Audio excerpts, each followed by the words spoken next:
Good morning student, class 6। आज हम पढ़ेंगे व्याकरण। व्याकरण में सेकेंड चैप्टर पढ़ेंगे वर्ण विचार, है ना। हम जानते हैं कि वर्ण क्या होता है। वर्ण भाषा की सबसे छोटी इकाई है जिसके टुकड़े नहीं किए जा सकते। आज हम उस वर्ण के बारे में ही जानकारी हासिल करेंगे इस चैप्टर में, ठीक है। चलिए अब हम देखते हैं फर्स्ट लाइन में।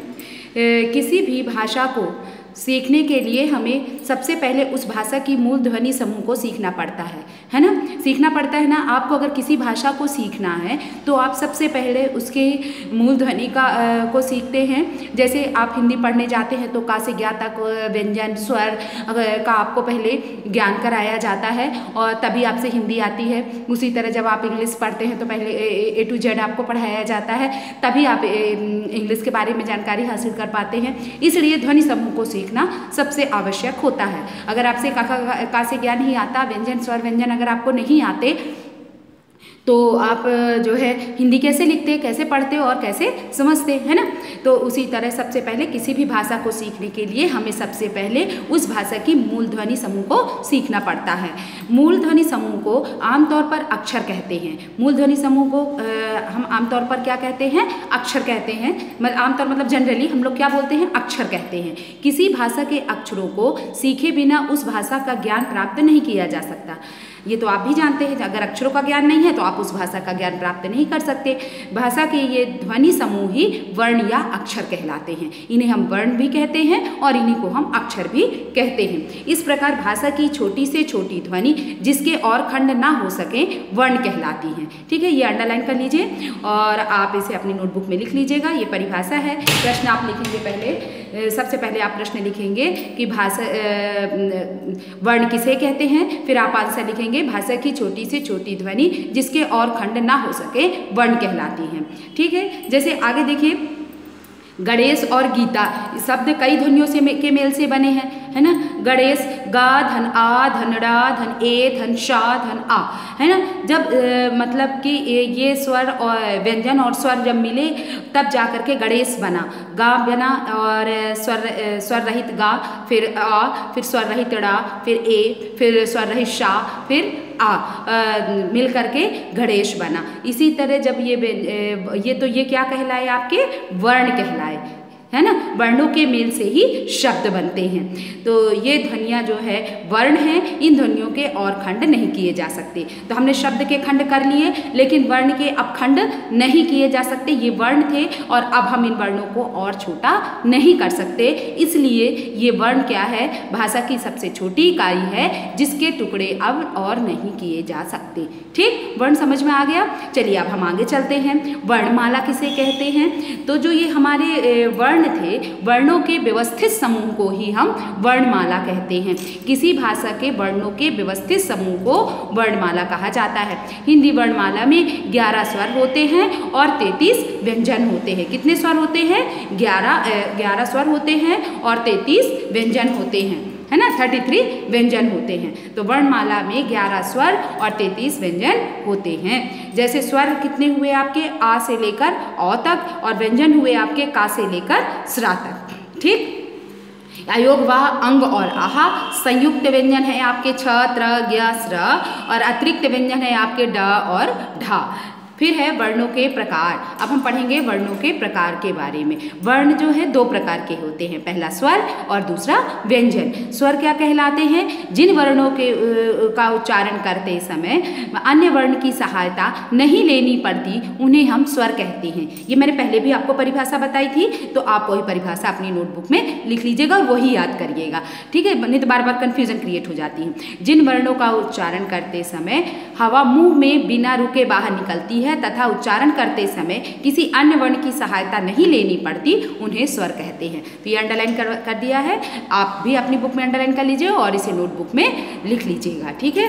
उच्चारण करते समय किसी अन्य वर्ण की सहायता नहीं लेनी पड़ती उन्हें हम स्वर कहते हैं। स्वर स्वतंत्र ध्वनियाँ हैं। स्वर अपने आप में स्वतंत्र हैं। इसको बोलते समय किसी अन्य वर्ण की सहायता नहीं लेनी पड़ती है। जब हम आ बोलते हैं तो आ के साथ किसी और वर्ण की सहायता नहीं लेनी पड़ती, ठीक है। उसी तो अब आते हैं स्वर के भेद में। उच्चारण के आधार पर स्वर के 3 भेद होते हैं। उच्चारण के आधार पर स्वर के 3 भेद होते हैं। स्वर उच्चारण के आधार पर देखिए स्वर के 3 भेद हुए, ह्रस्व स्वर, दीर्घ स्वर और प्लुत स्वर। स्वर के कितने भेद हुए? 3 स्वर हुए, ह्रस्व स्वर, दीर्घ स्वर और प्लुत स्वर। ये इसी तरह डायग्राम बना के आप अपनी नोटबुक में लिखेंगे कि स्वर कितने होते हैं, ह्रस्व स्वर, दीर्घ स्वर और प्लुत स्वर। तो ह्रस्व स्वर क्या कहलाते हैं? वे स्वर जिनके उच्चारण में बहुत कम समय लगता है उन्हें ह्रस्व स्वर कहते हैं, है ना। मैंने परिभाषा शायद पहले आपको ये लिखाई थी कि ह्रस्व स्वर जिन वर्णों के उच्चारण में एक मात्रा काल से कम का समय लगता है उसे हम ह्रस्व स्वर कहते हैं। तो आपको परिभाषा याद है तो आप वही नोटबुक में लिखेंगे, वही याद कर लेंगे, और नहीं तो ये आपकी अंडरलाइन करवा दिया, इसे याद कर लीजिएगा, ठीक है।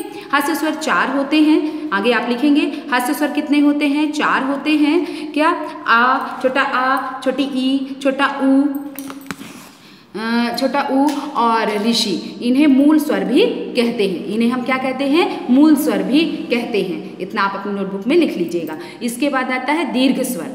वे स्वर जिनके उच्चारण में ह्रस्व स्वरों की तुलना में दुगना समय लगता है उन्हें दीर्घ स्वर कहते हैं। उनकी कुल संख्या 7 है। तो दीर्घ स्वर क्या कहलाते हैं? जिन वर्णों के उच्चारण में ह्रस्व स्वरों की तुलना में दुगना समय लगता है उन्हें हम दीर्घ स्वर कहते हैं, है ना। दुगना समय लगने वाले वर्णों को हम क्या कहते हैं? दीर्घ स्वर कहते हैं। जैसे छोटा आ, बड़ा आ, बड़ी ई, बड़ा ऊ, ए, ओ तथा औ। देखिए जब आप आ तो बोलते हैं तो धीरे से बोलते हैं ना, आ मतलब कि कम समय लगा, और आ बोलने में आपको ज़्यादा समय लगा, मतलब छोटा आ बोलने में आपको कम समय लगा और बड़ा आ बोलने में आपको थोड़ा सा उससे ज़्यादा समय लगा। इसीलिए कहते हैं कि ह्रस्व स्वर की तुलना में दुगना समय लगता है, उसे हम क्या कहते हैं? दीर्घ स्वर कहते हैं। ठीक, इतना समझ में आया। इसके बाद आता है प्लुत स्वर। वे स्वर जिनके उच्चारण में ह्रस्व स्वरों की तुलना में तिगुना समय लगता है उन्हें हम प्लुत स्वर कहते हैं। जैसे ओम, तो जैसे ओम लिखते हैं तो ओम में देखिए ज़्यादा समय लगा ना, छोटा आ और बड़ा आ से ज़्यादा समय हमको ओम बोलने में लगा, तो ये क्या कहलाया? प्लुत स्वर कहलाया। और इस तरह हम ये यस की तरह बनता है।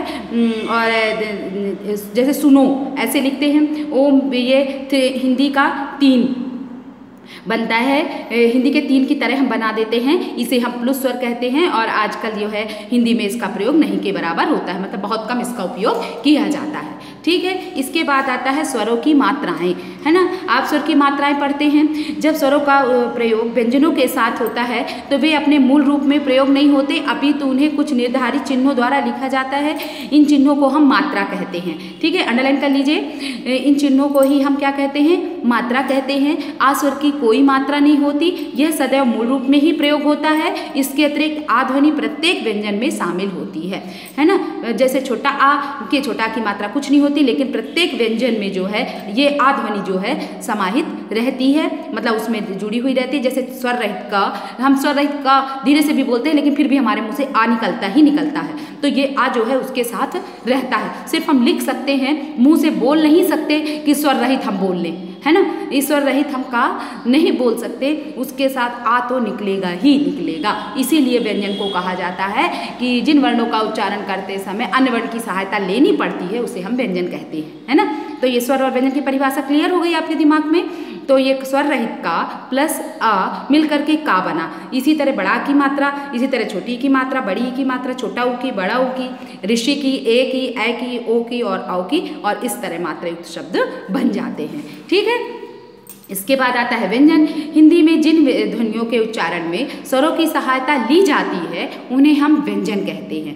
ठीक है, जिन वर्णों के उच्चारण में स्वरों की सहायता ली जाती है उन्हें हम व्यंजन कहते हैं। जैसे क, ख, ग, घ आदि, है ना। व्यंजन के भेद, व्यंजन के 3 भेद होते हैं। व्यंजन के कितने भेद होते हैं? 3 भेद होते हैं। व्यंजन के स्पर्श व्यंजन, अंतःस्थ व्यंजन और ऊष्म व्यंजन।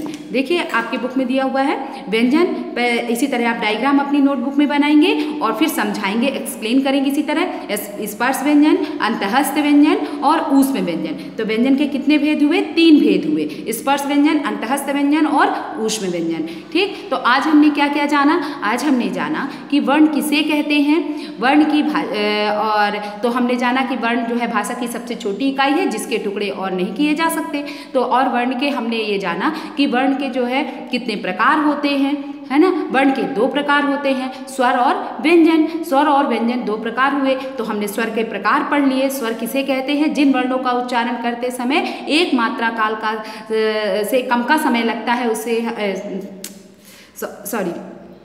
स्वरों का उच्चारण, जिन वर्णों का उच्चारण करते समय अन्य वर्ण की सहायता नहीं लेनी पड़ती, उसे स्वर कहते हैं। और स्वर के तीन भेद होते हैं, ह्रस्व स्वर, दीर्घ स्वर और प्लुत स्वर। ह्रस्व स्वर वे स्वर जिनके उच्चारण करते समय एक मात्रा काल का कम समय लगता है, उसे हम क्या कहते हैं? ह्रस्व स्वर कहते हैं। और दीर्घ स्वर जिन वर्णों के उच्चारण करते समय दुगुना समय लगता है ह्रस्व स्वर से, तो उसे दीर्घ स्वर कहते हैं। और जिन वर्णों का उच्चारण करते समय तिगुना समय लगता है, उन्हें हम प्लुत स्वर कहते हैं। और स्वरों की मात्राएं होती हैं, जैसे कि छोटा आ, बड़ा आ, छोटी बड़ी, छोटा ऊ, बड़ा ऊ और ऋषि, ये मात्राएं होती हैं। इन मात्राओं को ही चिन्ह कहते हैं। इन चिन्हों को हम क्या कहते हैं? मात्रा कहते हैं।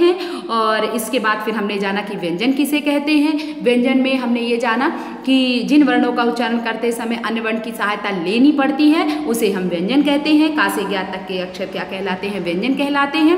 व्यंजन के भी तीन भेद होते हैं, स्पर्श व्यंजन, अंतःस्थ व्यंजन और ऊष्म व्यंजन। ठीक है, इसके बाद आगे हम कल पढ़ेंगे। आज के लिए इतना ही।